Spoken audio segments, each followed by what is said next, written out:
The Prime Minister insists hundreds of millions of dollars committed to Central Australia will help address issues in Alice Springs. Matt Cunningham is live now. Matt, we've heard concerns about how the $250 million committed will be spent. We have, and the Prime Minister's been pretty keen to clear up any controversy or any claims that this money won't go to the right areas. He was yesterday attending the Central Australian Aboriginal Congress and the new health hub there that has received funding as part of that deal. And today he was at the Centralian Senior School, the senior high school in Alice Springs. Mr Albanese says that the feedback he is getting is that this money that was committed when he travelled to Alice Springs last January is having a positive impact. The feedback, whether it be from Women's Support Services, from the Aboriginal Congress about health, the school here about education, is all positive. The feedback that we had from the council, from local advocates as well, was very positive, whether it be the safety issues such as CCTV being implemented, the additional money for police on the ground and for pallies as well.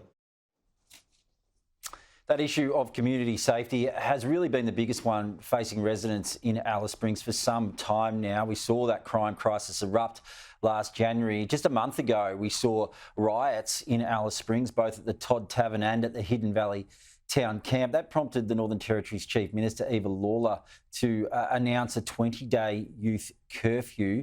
It's something that has been well received almost across the board, Kieran, and the Prime Minister was also talking positively about that step today. The NT government consulted about that, and we were supportive of the measure that was there. And it seems to me it really has provided that circuit breaker.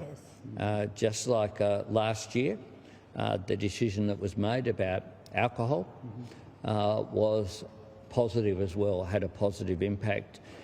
We need to not be ideological about this. We need to look at what works. Yes. And if it works, we're up for it. It's as simple as that. And quite clearly this has made a positive difference. Interesting that the man standing behind the Prime Minister nodding there, Kieran, is the Northern Territory's Deputy Chief Minister, Chancey Paik. Now, he was really the driving force behind the decision not to reinstate alcohol bans in those Aboriginal town camps in Alice Springs after that Stronger Future legislation expired in July 2022. He described it as a race-based policy. It was only when the Prime Minister flew to Alice Springs last January that that decision was overturned. He was also adamantly opposed to any youth curfew in Alice Springs. He was on the record as saying that curfews were something that were for dogs, not for young people in Alice Springs, but had to really make something of an about face after his Chief Minister, Eva Lawler, announced that measure last month. So, you know, the Prime Minister there saying that we need to not be ideological about this. I think we've seen a different approach from the Northern Territory government in recent times, one that hasn't been driven by ideology. And I think as a consequence, we are starting to see some positive results.